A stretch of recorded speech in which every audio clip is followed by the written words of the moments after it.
मध्य प्रदेश पटवारी 2023 के special exam का next analysis आपके लिए लेकर आए हैं। आज 2 अप्रैल फर्स्ट एंड सेकंड दोनों शिफ्ट का एनालिसिस एक साथ आपको कवर करवाएंगे। इस वीडियो में सभी क्वेश्चंस जो आपके एग्जाम में पूछे गए हैं पूरे यहाँ पर हम पूरी डिटेल के साथ में कवर करेंगे। तो इस वीडियो को 2 अप्रैल फर्स्ट शिफ्ट का पहले हम कवर करेंगे जीके और करंट अफेयर। क्लियर है? तो पहला क्वेश्चन यहाँ से पूछा गया है आपसे। एक और चीज मैं आपको पहले ही क्लियर कर देना चाहता हूँ गाइस, आज की जो फर्स्ट एंड सेकंड दोनों शिफ्ट हैं इसमें जो लेवल रहा है जीके एंड करंट अफेयर का, ये जीके जीएस वाला, ये काफी ज्यादा हार्ड रहा है। हार्ड इसीलिए बोला जा सकता है इसको क्योंकि यहाँ से एमपी से कोई भी सिंगल क्वेश्चन आपको देखने को नहीं मिला है। गिने चुने 1-2 क्वेश्चंस आपके हो सकते हैं, बाकी कोई भी क्वेश्चंस जो है एमपी से देखने को नहीं मिला है, इसलिए इसको एज अ हार्ड हम बोल सकते हैं। क्योंकि एमपी के एग्जाम में अगर एमपी का करंट या फिर एमपी का जीके ना पूछा जाए तो ये बहुत ही बड़ी इस चीज की बात होती है, क्योंकि काफी सारे लोग ऑलरेडी इस चीज को कवर कर चुके हैं और हमने भी आपको मध्य प्रदेश पूरा कवर करवा दिया है। तो ये आपके लिए काफी ज्यादा दिक्कत की बात है। अब दिक्कत क्या है कि आपने पूरा पढ़ रखा है और उसका अगर क्वेश्चंस ना बने तो आप देख लीजिएगा कितना ज्यादा आपके एग्जाम पर उसका क्या इम्पैक्ट पड़ेगा, रिजल्ट पर और अपने स्कोर पर, इन सभी चीजों पर आपका डायरेक्टली इम्पैक्ट पड़ता है इन चीजों का क्वेश्चंस ना बनने से। क्लियर है? तो गाइज यहाँ पर कोई भी क्वेश्चन एमपी से देखने को नहीं मिले, हो सकता है एक आध क्वेश्चन आपका मुश्किल से फंसा होगा, पूरा आपको कवर करवाएंगे। देखिए पहला क्वेश्चन आपसे पूछा गया है, विश्व पर्यावरण दिवस कब मनाया जाता है? विश्व पर्यावरण दिवस, ये क्वेश्चन 2 से 3 बार रिपीट हो चुका है इस एग्जाम में। जून 5 जून को मनाया जाता है विश्व पर्यावरण दिवस, याद रखिएगा। 1974 से हर साल 5 जून को विश्व पर्यावरण दिवस मनाया जाता है। और इसका जो आदर्श वाक्य है, ये सरकारों, व्यवसायों, मशहूर हस्तियों और नागरिकों को एक दबाव वाले पर्यावरणीय मुद्दे पर अपने प्रयासों पर ध्यान केंद्रित करने के लिए शामिल करना है। ये 2020-21 और पाकिस्तान इस वर्ष 2021 संयुक्त राष्ट्र पर्यावरण कार्यक्रम के सहयोग के दिन की मेजबानी करता है। क्लियर है? तो इसके विषय क्या थे पर्यावरण दिवस के 2020 में? क्लियर है? प्रकृति के लिए समय, और 2021 का था पारिस्थितिकी तंत्र की बहाली है। क्लियर है? तो ये चीजें हैं थोड़ी सी। अगला क्वेश्चन पूछा गया है, नेक्स्ट क्वेश्चन है आपका, भारत के पहले राष्ट्रपति कौन है?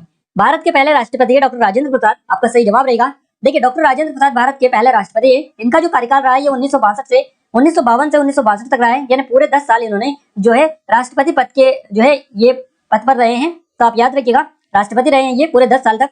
तो 1951 में पहले आम चुनावों के बाद इन्हें निर्वाचन मंडल द्वारा निर्वाचित किया गया था और 1957 में फिर से ये चुने गए थे।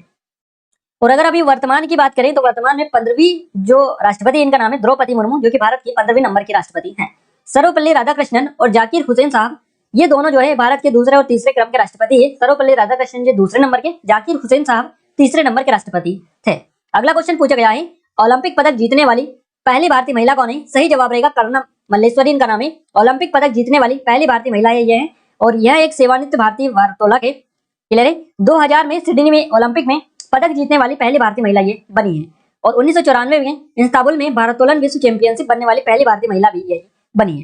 क्लियर है? तो इनके ये कुछ रिकॉर्ड है, यहाँ से सीधे सीधे क्वेश्चन आपसे बनते हैं।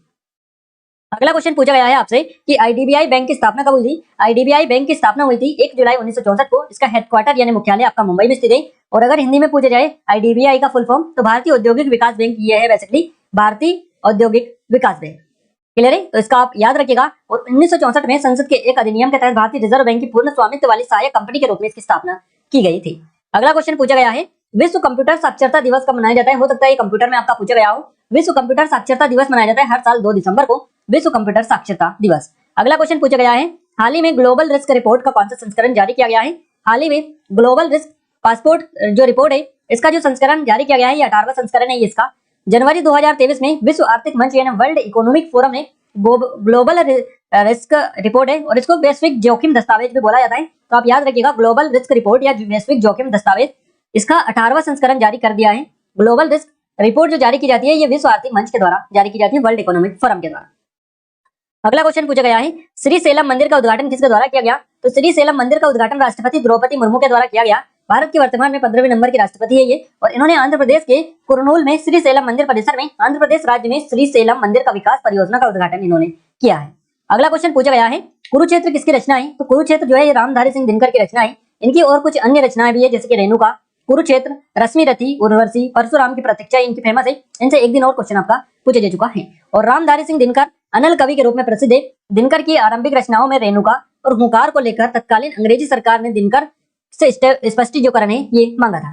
अगला क्वेश्चन पूछा गया है आपसे कि 1885 में भारतीय राष्ट्रीय कांग्रेस की स्थापना किसने की थी? 1885 में भारतीय राष्ट्रीय कांग्रेस की स्थापना ए.ओ. ह्यूम के द्वारा की गई थी, याद रखिएगा। और देखिए ये भारतीय राष्ट्रीय कांग्रेस 1885 में ए.ओ. ह्यूम द्वारा स्थापित राजनीतिक दल है, जो कि भारत की आजादी के कारण बनी है, और इसने भारत की आजादी में एक महत्वपूर्ण भूमिका निभाई। और इसके पहले अध्यक्ष जो थे ये WC बनर्जी थे। इसके पहले अध्यक्ष कौन थे? भारतीय राष्ट्रीय कांग्रेस के WC बनर्जी इनका नाम है। और संस्थापक अगर आपसे पूछा जाए इसका संस्थापन कौन है, स्थापना किसने की है, तो ये है A.O. ह्यूम। अगला क्वेश्चन पूछा गया है राष्ट्रीय मानव अधिकार आयोग यानी नेशनल ह्यूमन राइट्स कमीशन में कितने सदस्य होते हैं? इनके सदस्य जो है 5 सदस्य इसमें होते हैं। राष्ट्रीय मानव अधिकार आयोग में क्लियर है 5 सदस्य इसमें होते हैं। इसमें टोटल 6 होते हैं, एक अध्यक्ष और 5 सदस्य समेत कुल 6 लोग इसमें होते हैं। क्लियर है। आयोग का जो अध्यक्ष होता है यानी राष्ट्रीय मानव अधिकार का आयोग का जो अध्यक्ष होता है भारत का कोई सेवानिवृत्त मुख्य न्यायाधीश ये होना चाहिए। इसके अलावा राष्ट्रीय मानव अधिकार आयोग का गठन हुआ था 12 अक्टूबर 1993 को किया गया था। मानव अधिकारों के संरक्षण अधिनियम 1993 द्वारा निकायों को वैधानिक दर्जा दिया गया था। अगला क्वेश्चन पूछा गया है व्यापारी और उपभोक्ता कहां पर मिलते हैं? तो व्यापारी और उपभोक्ता बाजार में मिलते हैं। आप याद रखिएगा, ये आपका राइट आंसर रहेगा। नेक्स्ट क्वेश्चन पूछा गया है मानव अधिकार समिति के सदस्य कौन नहीं होते हैं? तो मानव अधिकार समिति के जो सदस्य नहीं होते हैं इनमें आपका ऑप्शंस देखकर इस क्वेश्चन का राइट आंसर बताया जा सकता है, क्योंकि ये पूरा बेस्ड है क्वेश्चन ऑप्शंस पर। ऑप्शंस के हिसाब से इसका अलग अलग आंसर हो सकता है, एक से अधिक आंसर इसके होंगे जो कि ऑप्शंस बेस्ड आंसर रहेंगे। तो ऐसे बताना पॉसिबल नहीं है। क्लियर है, ऐसे बताना इस तरह के क्वेश्चंस का पॉसिबल नहीं होता है। क्लियर है, हम ऑलरेडी आपको ये चीजें बता चुके हैं। तो अगर आपको ऑप्शंस पता है तो ऑप्शंस आप हमें कमेंट करके बता दीजिएगा, हम आपको वहां पर जवाब दे देंगे। देखिए अध्यक्ष जो है भारत के सेवानिवृत्त मुख्य जो न्यायाधीश होते हैं सर्वोच्च न्यायालय के न्यायाधीश ये होते हैं। और कानून आयोग के अध्यक्ष और सदस्यों की नियुक्ति के लिए योग्यता निर्धारित करता है। क्लियर है, कानून आयोग के अध्यक्ष और सदस्यों के लिए योग्यता निर्धारित करता है। राष्ट्रीय मानव अधिकार आयोग के अध्यक्ष और सदस्यों की नियुक्ति भारत के राष्ट्रपति द्वारा प्रधानमंत्री की अध्यक्षता वाली एक उच्चाधिकार प्राप्त समिति की सिफारिश पर की जाती है। बेसिकली मानव अधिकार एक समिति होती है, मानव अधिकार समिति, इसके बारे में यहाँ से क्वेश्चन पूछा गया है। तो नेशनल ह्यूमन राइट्स कमीशन के सभी सदस्य भारत के राष्ट्रपति के द्वारा नियुक्त किए जाते हैं और इसका जो मुख्यालय है ये आपका नई दिल्ली में स्थित है। क्लियर है। नेक्स्ट क्वेश्चन की ओर आगे बढ़ते हैं। देखिए अगला क्वेश्चन आपसे पूछा गया है, अगला क्वेश्चन है जर्मनी से कुछ क्वेश्चन पूछा था, एग्जैक्ट क्वेश्चन नहीं मिल पाया है। इसके अलावा संविधान से आपका क्वेश्चन पूछा था, ये भी आपका एग्जैक्ट क्वेश्चन नहीं मिल पाया है। महात्मा गांधी से रिलेटेड कोई क्वेश्चन पूछा था, ये एग्जैक्ट क्वेश्चन नहीं मिल पाया है। इसके अलावा कोई इंडेक्स से रिलेटेड क्वेश्चन था आपका जो कि हमें क्वेश्चन पूरे नहीं मिल पाए हैं। तो आपको अगर पता है इनमें से कोई भी क्वेश्चन या और कोई क्वेश्चन जो आपको याद है हमने नहीं बताया तो आप हमें कमेंट में डायरेक्टली कमेंट करके बता सकते हैं। क्लियर है। आज का जो लेवल था ये हाई था, जहां तक बच्चों ने बताया उस लेवल से ये कुछ क्वेश्चन है जो कि आपको आई थिंक इजी भी लगे होंगे और कुछ लोगों को हार्ड भी लगे होंगे। बाकी जो मेन क्वेश्चन है वो क्वेश्चन नहीं मिल पाए क्योंकि उनका लेवल काफी ज्यादा अप था और वो याद रखना भी पॉसिबल नहीं था। तो आज का जो पेपर का अगर हम देखें जीके जीएस का तो ये थोड़ा सा मॉडरेट देखने को मिला है, थोड़ा सा एडवांस इसमें देखने को मिला है जीके जाएगा। साइंस की बात करें, साइंस में पहला क्वेश्चन बना है NaCl किस रासायनिक सूत्र किसका रासायनिक सूत्र है? तो ये नमक का होता है। अगला क्वेश्चन है सोडियम हाइड्रोजन कार्बोनेट को गर्म करने पर क्या उत्पन्न होता है? सोडियम कार्बोनेट उत्पन्न होता है। देखिए सोडियम हाइड्रोजन कार्बोनेट को 80 डिग्री सेल्सियस से ऊपर गर्म करने पर यहाँ विघटित होना शुरू हो जाता है, जिससे सोडियम कार्बोनेट पानी और कार्बन डाइऑक्साइड बनता है।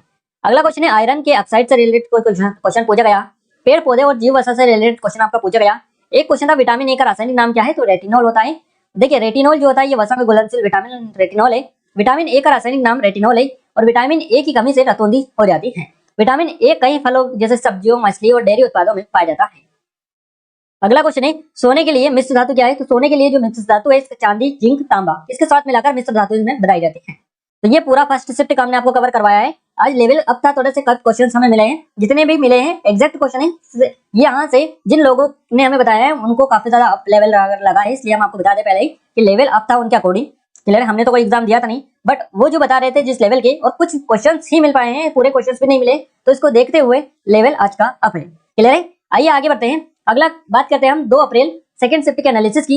देखिए पहला क्वेश्चन पूछा गया है निम्नलिखित में से कौन सा बांध नर्मदा नदी पर बनाया गया है? ये भी आपका एमपी का क्वेश्चन नहीं है। क्लियर है। कौन सा बांध नर्मदा नदी पर बनाया गया है? सरदार सरोवर बांध आपका करेक्ट आंसर रहेगा। ये आपका ऑप्शन में था, करेक्ट आंसर रहेगा। सरदार सरोवर बांध का निर्माण नर्मदा नदी पर किया गया है और ये जो बांध है गुजरात के केवड़िया में एक कंक्रीट ग्रेविटी बांध है। इस बांध की आधारशिला पूर्व प्रधानमंत्री पंडित जवाहरलाल नेहरू ने 5 अप्रैल 1961 को रखी थथी और 17 सितंबर 2017 को प्रधानमंत्री नरेंद्र मोदी द्वारा इस बांध का उद्घाटन किया गया था। क्लियर है। और ये जो बांध है 1210 मीटर लंबा है और 163 मीटर ऊंचा है। इस पर स्थापित जल विद्युत क्षमता की बात करें तो 1450 मेगावाट है, जो प्रत्येक वर्ष में 1 बिलियन जो ऊर्जा होगी या KWH ये आप देख लीजिएगा, ये उत्पन्न करेगी, यानी कि मेगावाट जो बिजली होगी ये उत्पन्न ये करेगी। और इस बांध से गुजरात के भीतर ही 75,000 किलोमीटर तक का नहर नेटवर्क फैला हुआ है। अगले क्वेश्चन की ओर आगे बढ़ते हैं। अगला क्वेश्चन पूछा है कुतुब मीनार का निर्माण किसने पूरा किया था? इस तरह से, या क्वेश्चन इस तरह से भी हो सकता है कुतुब मीनार का पहला पिलर किसने बनवाया था? दोनों में से आपका कंफ्यूजन है। क्लियर है। तो आप देख लीजिएगा क्या एग्जैक्ट क्वेश्चन आपसे पूछा है। हमने आपको बता दिया कुतुब मीनार का जो निर्माण पूरा करवाया था ये इल्तुतमिश ने करवाया था। इसके अलावा पहला मीनार किसने बनवाया था? तो इसकी पहली पहली मंजिल ही पूरा करवा सके थे कौन? कुतुबुद्दीन ऐबक। तो अगर आपसे पूछा गया कि कुतुब मीनार का पहला पिलर किसने बनवाया था? कुतुबुद्दीन ऐबक ने बनवाया था। और पूरा किसने करवाया था? इल्तुतमिश ने। देखिए कुतुबुद्दीन ऐबक जो है प्रसिद्ध सूफी संत ख्वाजा कुतुबुद्दीन बख्तियार काकी की याद में कुतुब मीनार का निर्माण इन्होंने करवाया था। कुतुबुद्दीन ऐबक ने राज शासन किया है 1206 से 1210 तक। गुलाम वंश का संस्थापक था कुतुबुद्दीन ऐबक और वहां इमारत की पहली मंजिल ही पूरा करा सका था। कुतुब मीनार का निर्माण इल्तुतमिश ने पूरा करवाया था। इल्तुतमिश के बाद के निर्माण को अपने हाथ में लिया और मीनार की 3 और मंजिल का निर्माण करके इमारत को पूर्ण करवाया था। तो इल्तुतमिश ने इसको कंप्लीट करवा दिया था। अगला क्वेश्चन पूछा गया, ये आई थिंक रीजनिंग का क्वेश्चन है आपका, क्लियर है। 26 जनवरी 1950 का कौन सा दिन था? तो गुरुवार था। इस तरह से ये रीजनिंग का क्वेश्चन है, आप आसानी से निकाल सकते हैं कैलेंडर वाले क्वेश्चन से, आप बड़ी आसानी से इसको फाइंड कर सकते हैं। अगला क्वेश्चन पूछा गया है, ऑस्ट्रेलिया और श्रीलंका मैच ऑस्ट्रेलिया कब जीता? देखिए ये क्वेश्चन जो है, अब इस क्वेश्चन में आप कैसे बता सकते हैं कि इसका राइट आंसर क्या होगा, क्योंकि कोई एक मैच तो हुआ नहीं है ऑस्ट्रेलिया और श्रीलंका के बीच में, और ऐसा कोई एक मैच नहीं था जिसमें ऑस्ट्रेलिया और श्रीलंका जीता था या फिर हारा था। तो ऐसे बताना इस क्वेश्चन के फेवर में पॉसिबल नहीं है। यहाँ पर अगर हमें ये तारीख दे देता कि कौन सा ईयर था ये पूछ रहा है, कौन सा कप ये पूछ रहा है, क्लियर है, कौन से सीरीज के बारे में यहाँ पर बात की जा रही है, तो उस कंडीशन में थोड़ा सा इजी हो जाता हमारे लिए आंसर बता पाना। बट यहाँ पर ये क्वेश्चन इनकम्प्लीट है, अधूरा क्वेश्चन है, पूरा क्वेश्चन कंप्लीट नहीं है। अगर आपको बताया तो आप कमेंट करके बता दीजिएगा। नेक्स्ट क्वेश्चन है, मध्य प्रदेश की कौन सी नदी जो चंबल है? इस तरह से कोई क्वेश्चन था, एग्जैक्ट क्वेश्चन ये नहीं मिल पाया है। अगला क्वेश्चन है, T20 वर्ल्ड कप 2022 भारत किससे हार गया? ये क्वेश्चन पूछा गया। सही जवाब इस क्वेश्चन का रहेगा आपका England. T20 world cup 2022 Bharat जो हारा है इंग्लैंड से हारा है। इंग्लैंड टीम ने भारतीय टीम को 10 विकेट से इसमें हरा दिया है। अगला क्वेश्चन है, प्रो कबड्डी लीग 2022 की विजेता कौन है? तो जयपुर पिंक पैंथर्स इनका नाम है। ये कबड्डी टीम है जयपुर पिंक पैंथर्स, ये विजेता है 2022 लीग की कबड्डी की। तो याद रखिएगा, जयपुर पिंक पैंथर्स ने प्रो कबड्डी लीग के 9वें सीजन के फाइनल मुकाबले में पुनेरी पलटन को 4 अंकों के अंतर से हराकर दूसरी बार खिताब पर कब्जा जमाया है। अगला क्वेश्चन पूछा गया है, राष्ट्रपति के पास कौन कौन सी शक्तियां होती है?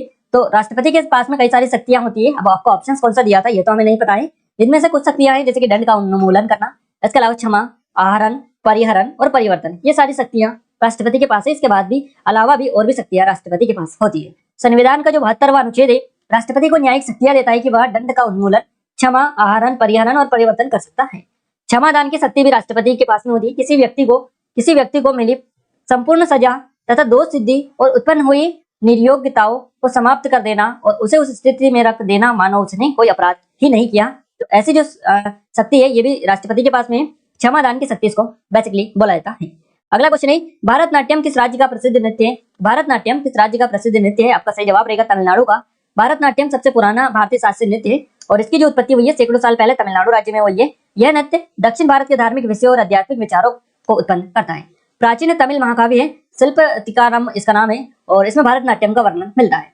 अगला क्वेश्चन पूछा गया है, ऑस्ट्रेलिया में भारतीय मूल की किस महिला को शिक्षण में उत्कृष्टता के लिए 2022 का प्रधानमंत्री पुरस्कार मिला है? सही जवाब रहेगा वीना नायर को। वीना नायर आपका करेक्ट आंसर रहेगा। ऑस्ट्रेलिया में एक भारतीय मूल के शिक्षक को माध्यमिक शिक्षा विद्यालयों में विज्ञान शिक्षण में उत्कृष्टता के लिए 2022 का प्रधानमंत्री पुरस्कार मिला है। मेलबर्न स्थित वीना नायर को व्यू बैंक कॉलेज की प्रौद्योगिकी प्रमुख और स्टीम प्रोजेक्ट लीडर है, जो छात्रों के लिए स्टीम के व्यवहारिक अनुप्रयोग का प्रदर्शन करने और दुनिया के वास्तविक प्रभाव बनाने के लिए वे अपने कौशल का उपयोग कैसे कर सकते हैं, इसके लिए इनको सम्मानित किया गया है। अगला क्वेश्चन पूछा है, बैंक दर क्या है? इससे रिलेटेड क्वेश्चन है आपका, बैंक दर क्या होती है? तो देखिए बैंक जो दर होती है बेसिकली इसको ब्याज दर भी बोला जाता है। ब्याज दर ये होती है, बैंक रेट ब्याज दर भी होती है, जिस पर देश का केंद्रीय जो बैंक होता है जैसे कि आरबीआई, ये घरेलू बैंकों को यानी कि जो अलग अलग सिटीज में जो बैंक देखने को मिलती है घरेलू बैंक उनको बोला जाता है। तो जो केंद्रीय बैंक है जैसे कि आरबीआई, तो ये घरेलू बैंकों को अक्सर बहुत कम अवधि ऋणों के रूप में पैसे उधार देता है, उसको ही बैंक दर या बैंक रेट बोला जाता है। अगला क्वेश्चन है बैंक दर, बैंक रेट इसको बोला जाता है। ब्याज दर ये होती है, यही हमने आपको इसमें बताया है। इसके अलावा बैंक दर मैनेज करना एक विधि है जिसके द्वारा केंद्रीय बैंक आर्थिक कार्यकलापों को प्रभावित करता है।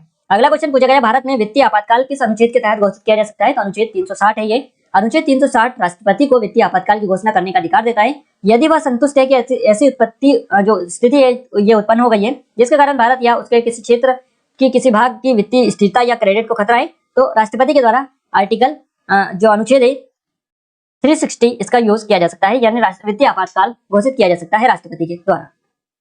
इसके अलावा अंतरराष्ट्रीय मुद्रा से रिलेटेड कोई क्वेश्चन था, एग्जैक्ट क्वेश्चन हमें नहीं मिल पाया है। देखिए यहाँ पर भी एक सिंगल क्वेश्चन आपका एमपी को देखने को नहीं मिला है, तो आज एमपी के खाता भी नहीं खुला है ऐसा आप ऐसा बोल सकते हैं, क्योंकि एमपी का क्वेश्चन आज एक भी नहीं पूछा गया है। अब हम बात करते हैं आगे, ये कुछ कोर्सेस है ऑनलाइन टेस्ट सीरीज है, इन पर विजिट कर लीजिएगा। एप्लीकेशन पर काफी स्पेशल ऑफर चल रहा है। साइंस की बात करें सेकंड शिफ्ट में, तो पहला क्वेश्चन बना है शरीर में विटामिन डी की कमी से कौन सा रोग होता है? तो रिकेट्स होता है, सूखा रोग जिसको कहा जाता है। रिकेट्स बच्चों में हड्डियों का मुलायम और कमजोर होना होता है।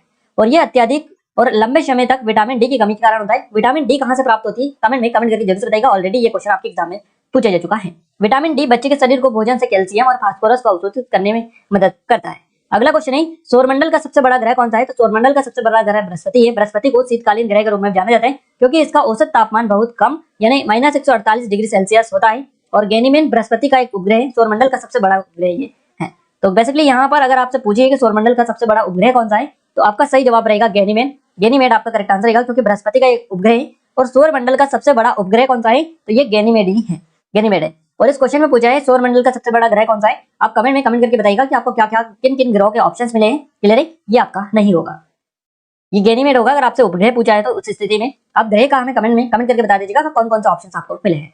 अगला क्वेश्चन है, 4 के कारण कौन सा बीमारी हो जाती है, कौन सी बीमारी होती है? इस तरह का कोई क्वेश्चन था, एग्जैक्ट क्वेश्चन नहीं मिल पाया है। नींबू का पीएच मान क्या होता है? तो लगभग 2 के लगभग इसका होता है एग्जैक्ट, यहीं पर आई थिंक ऑप्शन आपको मिला होगा। देखिए नींबू जो है ये अम्लीय है, 7 से कम पीएच वाले किसी भी रसायन को अम्लीय माना जाता है। तो नींबू के रस का जो पीएच मान है लगभग 2 है। पीतल का बर्तन किससे बनता है? तो पीतल का जो बर्तन होता है तांबा और जिंक धातुओं के मिश्रण से बनाया जाता है। पीतल एक प्रमुख मिश्र धातु है। जाइलम और फ्लोएम से क्वेश्चन बनाए, इनके क्या कार्य है? तो देखिए जाइलम जो होता है ये एक संवर्धनीय ऊतक है जो पानी और विघटित खनिजों को जड़ से अवशोषित कर शेष पौधा जो होता है उस तक पहुंचाता है।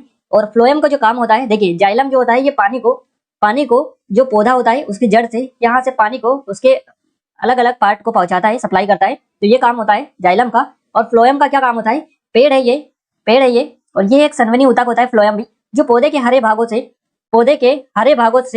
पौधे के बाकी हिस्सों में प्रकाश संश्लेषण के दौरान तैयार घुलनशील कार्बनिक यौगिक को स्थानांतरित करता है।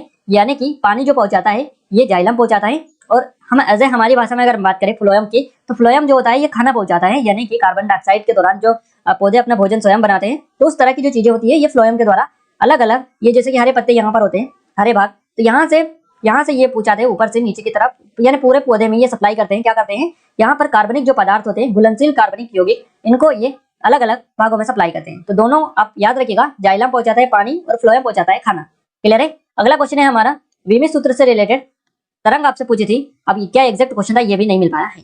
अगला क्वेश्चन है, रतौंधी किस विटामिन के कारण या किसके कारण होता है, किसकी कमी के कारण होता है, किससे कारण होता है, ये आपसे पूछा है। तो रतौंधी जो होता है ये विटामिन